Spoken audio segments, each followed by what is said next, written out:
5 straight completions here in this second half. 1st and 10.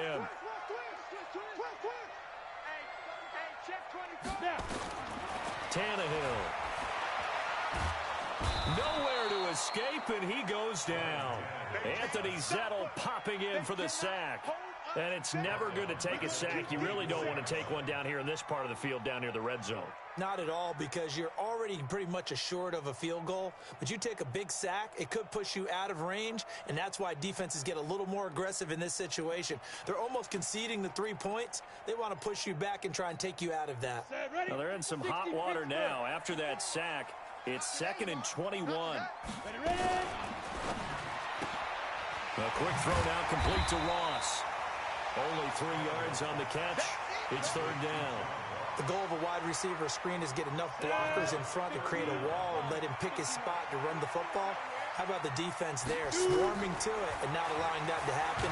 Did not let him get under pressure, and he'll go down. Sacked back at the 31. Brandon Graham drops him for a loss of 10, and it's going to be 4th and long. And this will split the uprights. It's right down the middle, and that'll push the lead up to 13-0. So as it turns out, that sack doesn't wind up costing them, Charles. They at least get points, get 3 of them. Yeah, that's where your kicker can really come to your rescue, because you know after the sack there was a little consternation there. Are we out of field goal range? Are we going to be able to get 3? In this case, he stepped right up and gave them exactly what they needed. And he'll take it back to about the 19-yard line. Here we go. The Chiefs take over 1st and 10 at their own 19-yard line. The Chiefs offense about set to begin this drive. And here we are almost through 3 quarters of play, and this passing game still has not really found any kind of rhythm. Put it mildly, because they're not even over 100 yards yet. And in today's NFL, where it's a pass-first league, that is quite surprising. Not many teams patient enough to stick with the run. Everybody wants to advance the ball through the air. They've got to get their timing back. And now a hook up downfield on 2nd down. And he will take it on in for a Chiefs touchdown. Sammy Watkins, 76 yards, as his guys are back within a single score.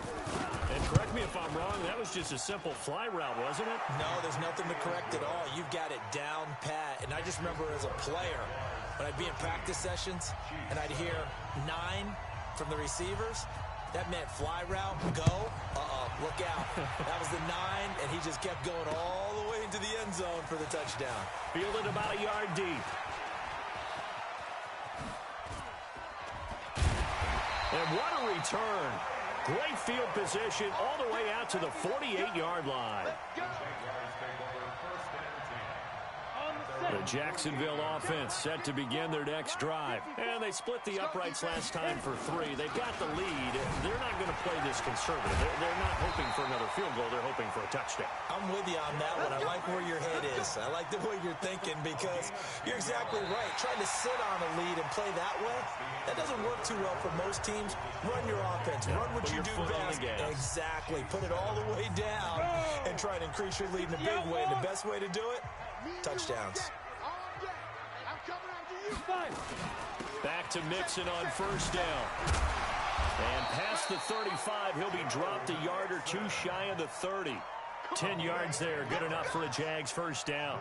Well, with the fumble he had earlier, we know how key keeping the football is here. That fumble earlier probably at the forefront of his mind. Just hold on to this thing. It's also at the forefront of the mind of the guys who are trying to get the ball from him. And since they've seen him drop it on the ground before, they're doing everything possible to have him do it again. They need that turnover. Nowhere to escape, and he goes down. Brooks Reed, credit him with a sack as he buries him for a loss of 10. Hindsight is 20/20, partner. Maybe they should have kept it on the ground again. Well, it almost looked like the O-line was run blocking again. I mean, they opened up a big hole last time. This time they opened up a hole, and the quarterback got sacked. And the pressure gets to him again. Brandon Graham able to get in there for his 2nd sack of the afternoon. The Chiefs now going to use the first of their timeouts. That'll leave them with 2 remaining. We'll be back after this. Need something from deep in the bag of tricks here. After first and second down went backwards, it's third and very long. Right there in the middle, 55. Tannehill. Got a man open. It's Ross. They get 12 yards back, but it still leads to a 4th and long. Tell you what, he's been able to put the ball in some tight spots all game long. That throw, no different. Yeah, a lot of people would call it a gutsy type of a throw. I think he looks at it as, I can do it, so it's not that big of a deal to me, and I'm going to keep firing. So that's a big one. Obviously, Charles makes it a 2-score game. His 3rd field goal of the game, able to knock it through. Yeah, not exactly free and clear yet, but as a defense, you get to play a little bit looser, don't you? Because you do now have a little bit of a margin of error, don't you?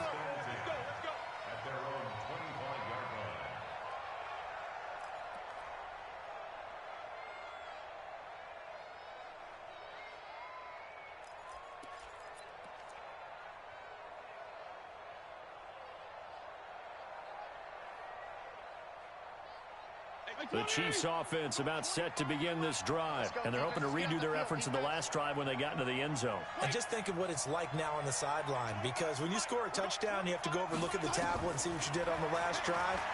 When you scored... And down he goes. Fitzpatrick, sack. Lorenzo Alexander picks up his 2nd sack of the afternoon.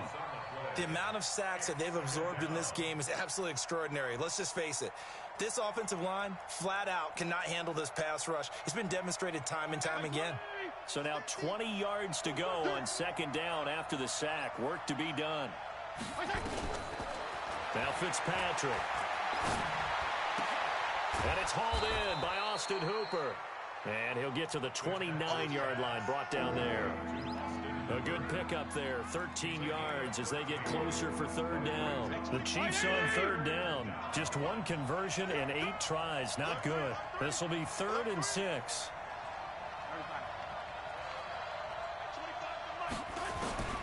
From the gun, Fitzpatrick. Yeah, that one's going to be knocked away and incomplete. Kevin Johnson, former 1st-round pick there defensively. They went with the dime look that time on defense, just flooded the field with defensive backs, blanketed everyone, took away all the passing angles, thus the incompletion. And they're indeed going to go for it here on 4th down. So trailing here in the last quarter, let's see how this plays out. Fitzpatrick to throw for it on 4th down. He's going to air one out. Looking for Watkins, and it's intercepted. Picked off by the former 1st-rounder, Jimmy Ward. He was looking for Watkins that time. Well, on 4th down, that turned out like a punt. Maybe he was better defensively there just to knock it down. And you know they go over those situations. All right, 4th down, where's the ball? Where would we get the ball? But instinct takes over, and when it's in the air, they just go and get it. So it's hard to get on him for intercepting it. But the smart play would have been what you suggested. Knock it down and take over in a deeper position.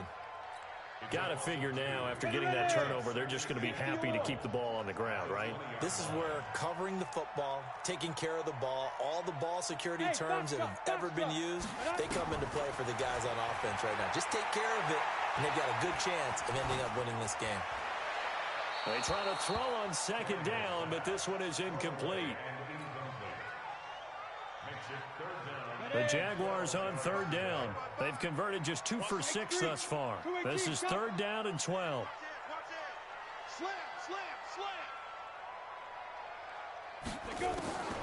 From the gun, here's Tannehill.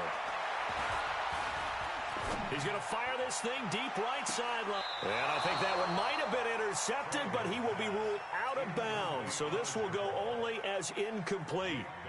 Critical play in this football game, because if they pick up the first there, that clock keeps rolling. Has to be a little frustrating for them because they know that if they pick up a 1st down there and continue to eat away at the clock, really increases their chances of closing this one out.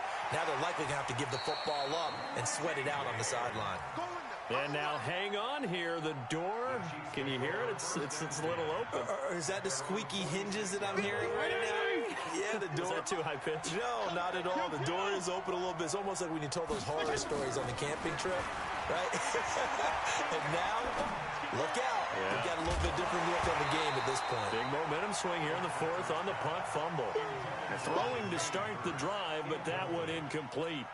We have not seen a whole lot of wide-open receivers. Everything seemingly has been contested. And that's another nice job there to force an incompletion. They've been very cohesive, knowing each other's moves all game long, and they've been on the spot just about every time. And they've held them in check on the scoreboard. Now this one over the middle into the hands of his tight end, complete. The offense on third down tonight, a pretty anemic, a very anemic. 1 for 9 thus far. They're looking at third and a few inches. Fitzpatrick now. Escaping. And a big loss here as he's taken down. Jannard Avery tracks him down away in the backfield for a loss of 16.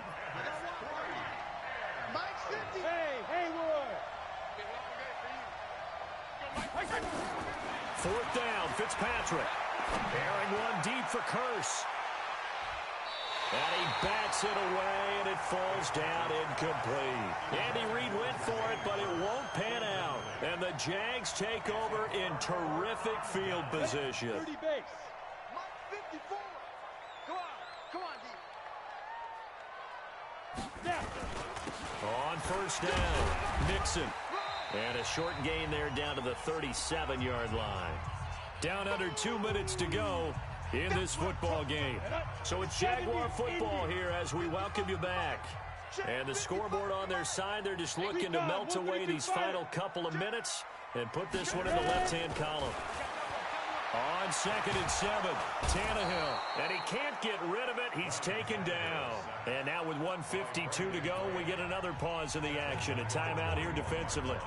You never want to give up a sack. From the O-line's perspective, they hate it for several reasons, especially because they felt like they let little brother down back there in the pocket. Oh, no doubt. They have a ton of pride, and they go into every job wanting to keep that guy clean. They want that uniform with no grass stains, no... And intercepted. Maybe the turning point they need. Picked off by Jerome Baker. Two-score game here in the fourth, and that pick, it kind of keeps the door ajar, doesn't it? It does, and you wonder about their strategy because with a two-score lead, you would think maybe you're just sitting on it and trying to drain some clock. It's almost like they felt like, hey, we've got a good cushion. We can keep pressing it. It ended up costing them. Fitzpatrick. Flush to his right. And now he's going to use his legs. And out of bounds right around the 20.